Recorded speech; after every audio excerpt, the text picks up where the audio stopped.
how do we find location of center of mass for a continuous system? What is the location of center of mass for a thin rod? I know we have a brief idea about this, but we are going to understand this in detail when we study about continuous mass system and its location of center of mass. Now, what are continuous body? Any body that does not have any form of discontinuity, any body that is present in a continuous form is called as a continuous body. For example, if I consider a thin rod, this thin rod is an example of a continuous body. At the same time, if I consider a cylinder, if I consider a sphere, or if I consider a cone, these are examples of continuous body. Now, how do I find the center of mass for a continuous system? To find center of mass for a continuous system, what we can do is we can consider x-axis, y-axis and z-axis. When we have these three coordinate axes, what we can do now is consider a body. Now, any rigid body, as you know, might be made up of many small particles. Any rigid body is made up of small particles which are dm1 having one mass dm1, another mass dm2 and so on up till dmn. There are multiple masses which are there and their respective distance from the origin is r1, r2 up till rn. So we have many masses which are there, we have many distances which are there. Now how do we locate center of mass? Exactly, you guessed it right. It's the same technique that we used earlier.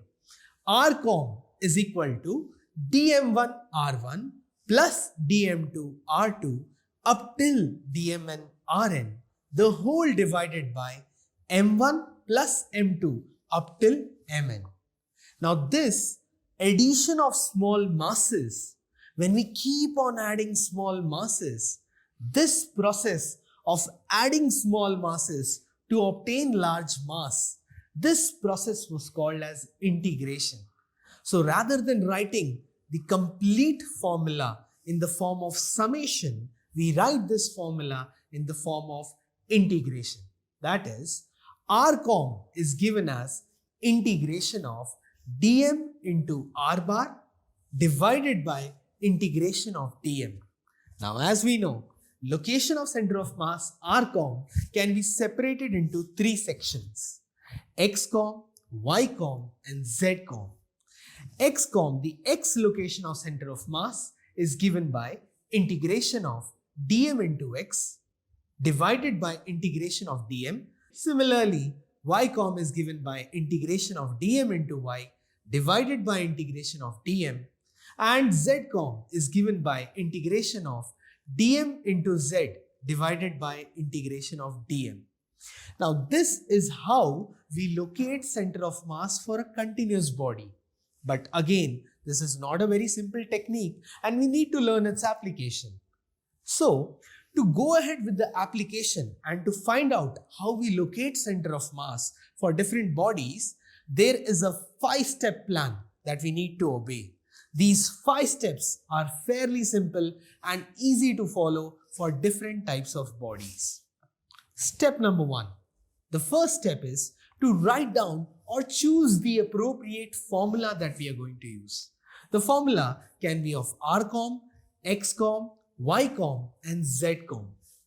Again, after writing down the formula, the second step is to find out the value of dm, the value of x, y or z respectively. So whatever value we require, we need to find out and derive it in the easiest form possible. So that can be finding out the formula for dm, x, y and z respectively. After finding the formula, as you must have guessed, the third step is to substitute the values of the formula. When we substitute the values in the equation, now our equations are ready to be solved. Step number 4. After substituting the formula, we need to now put down the limits. While putting the limits in integration, it makes our job very easy for us to understand the final result. Step number 5, and the last and the most important step, is to finally get the result by doing calculation. This result can be obtained by using integration, and it is very important for us to find out the center of mass for a continuous body. So once again, as a revision, there are 5-step plan. First step involves getting the right formula. Second step involves finding the value of dm, x, y, and z. Third step involves substitution of these values. Fourth step involves substituting the limits. And the last step involves getting the final result. Now we have understood how do we locate center of mass for a continuous body. We have also understood few formulas related to it. We have understood the steps to find out the location of center of mass for a continuous body.